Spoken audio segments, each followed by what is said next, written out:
Hello, everyone. I'm Zane Daniel, and I'm here with Jeff Granville. Super happy to have him. I'm going to let him share this on his Facebook page while I give a quick introduction. The Higher Self Expo is an online-only metaphysical conference. We've been doing this. This will be our fourth event coming up in July. It's July 17th and 18th. And one of the really cool things about this event is it is 24 straight hours of broadcast.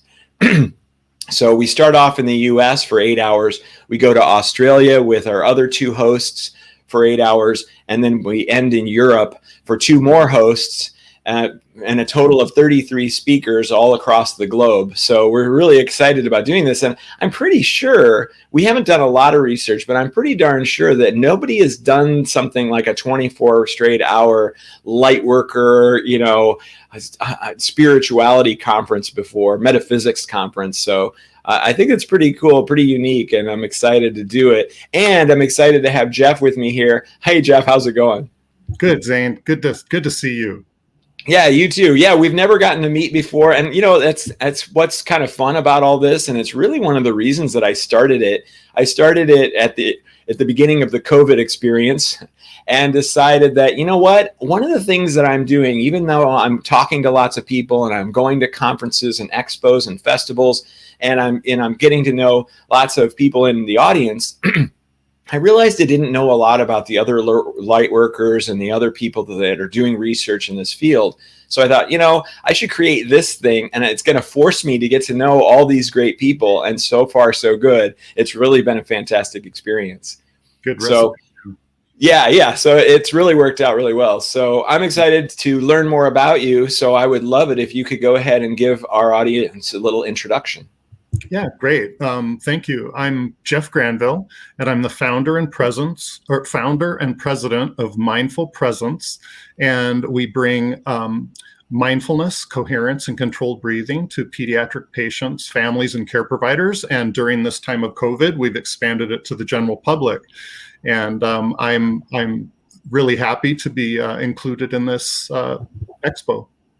Okay, so all right, can you talk a little bit more about what how it was very specific toward kind of that it's almost like a medical community that you were working with, it sounds like. Yeah, it was. In 2014, my then 4-year-old son McCoy was diagnosed with leukemia, and it required some pretty radical triage treatment that required mindfulness and coherence on our part. And we ended up doing some reframing and guided imagery and controlled breathing that really made the difference in his survival. And along the way, I just kept researching and adding more and more arrows to the quiver. And then we started a nonprofit about 4 years ago to help other parents and families in the pediatric environment. Because as we know, there's a big gaping hole in the social safety net for many of our health issues, and this one in particular. So that was my real calling that initiated this program, this nonprofit. And during COVID, like I said, we've expanded out. I'm a mindfulness practitioner at the Center for Healing Neurology here in Seattle. I also do free workshops through the Center for Spiritual Living here in Seattle, the second Sunday of every month. So that's what got me into it. And then, of course, the thing, like I say, if we can make this work in a pediatric environment, then it can work for us all everywhere. It's our innate ability to biohack our autonomic nervous system into a state of homeostasis, and with intentional controlled breathing to lead the way, then we can get that heart into a coherent rhythm, and then that gives us coherent thought, coherent immune system, coherent emotions.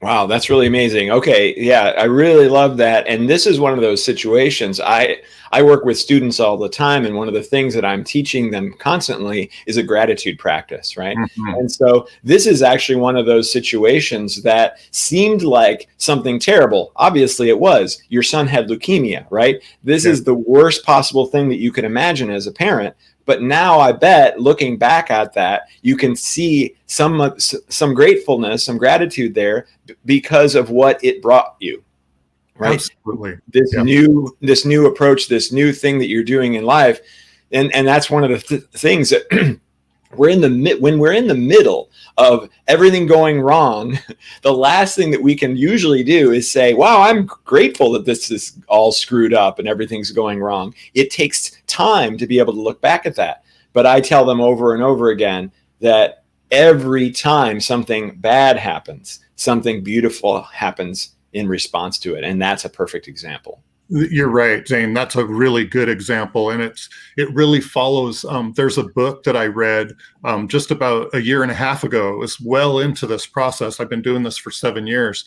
And it's by James McCartney, a local person up here in the Pacific Northwest, who wrote a book called From Crisis to Creation. And it chronicles that exact thing. What is the formula to create out of crisis? And like I tell people, there are plenty of dark clouds. It's up to us to make the silver lining, right?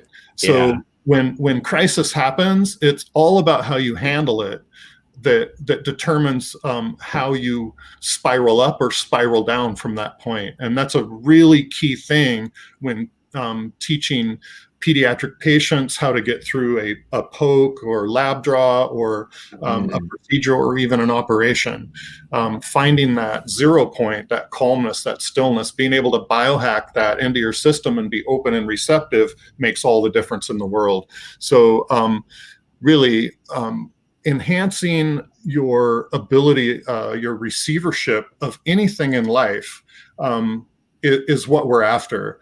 Whether it's a pediatric challenge, whether it's a job challenge, you can biohack the ultimate state of receivership for anything in your life.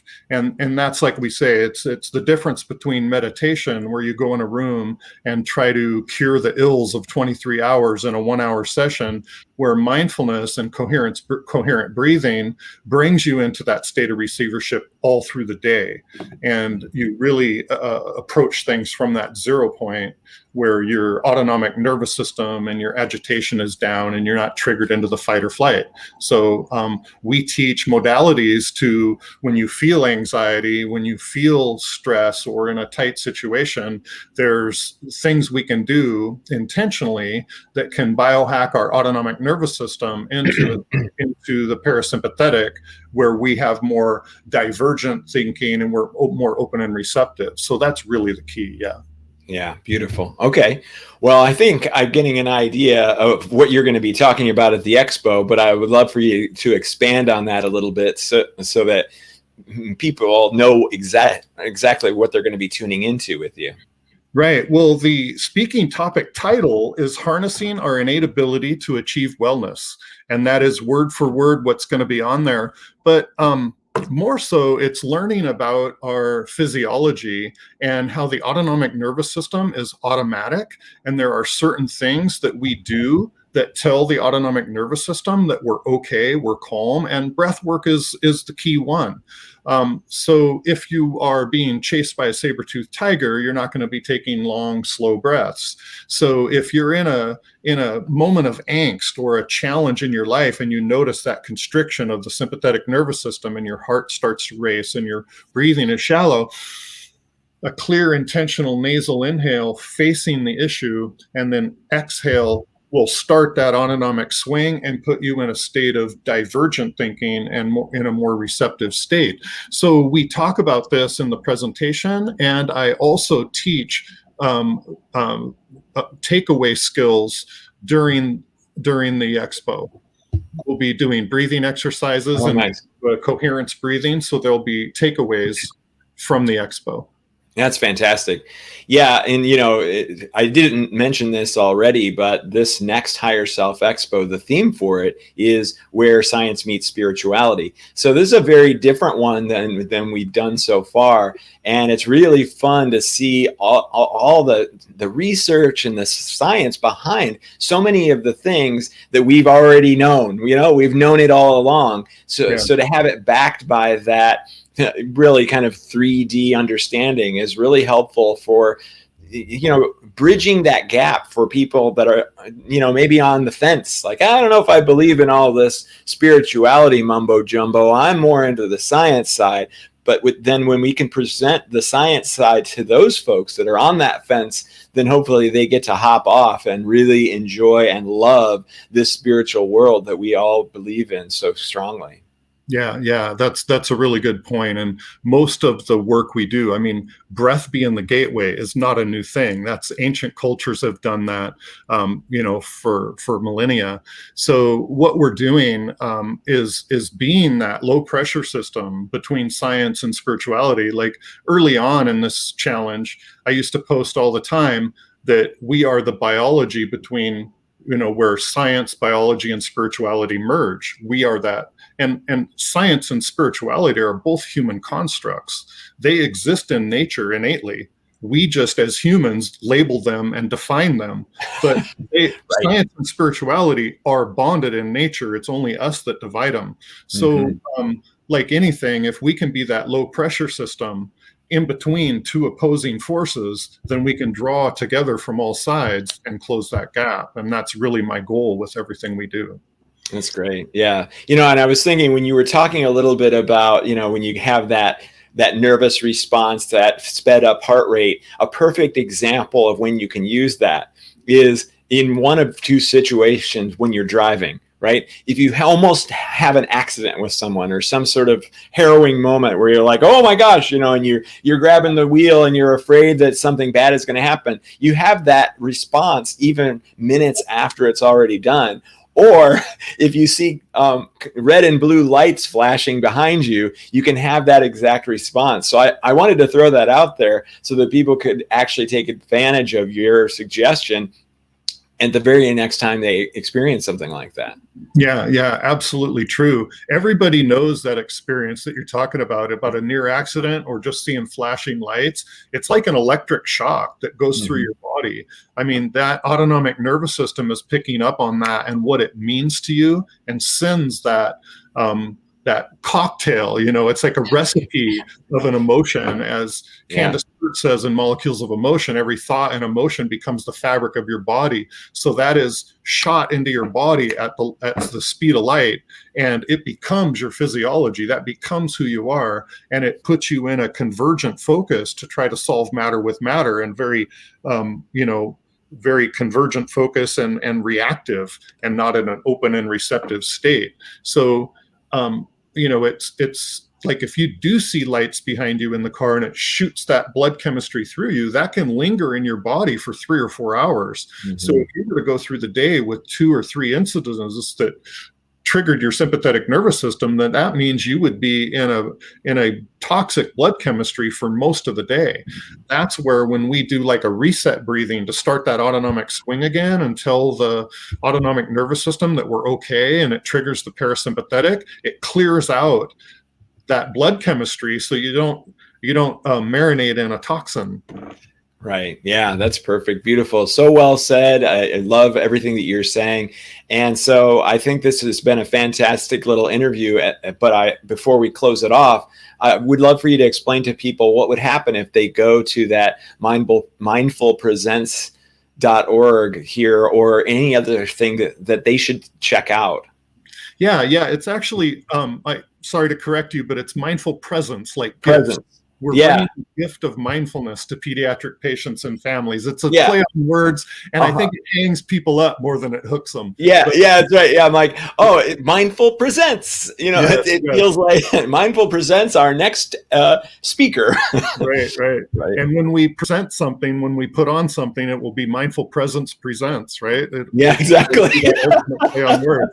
I might have got too tricky for our own good. Yeah, but if you go to mindfulpresence.org, you will see, if you drill down in the about, in the menu, you'll see our story, the history of it. You'll see our program with the hospital. You'll see the science behind mindfulness. There's a number of different links with some really good, Bruce Lipton, Biology of Belief, Joe Dispenza, Ron Ron Siegel doing a Google talk. I mean, there's a lot of good resources on there, and it talks about our modalities.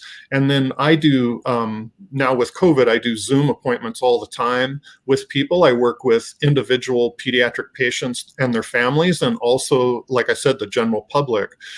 We do group Zooms and whatnot. So if you go there and read and become interested with what's on the website, then feel free to send me an email and we can put something together. Oh, beautiful. All right.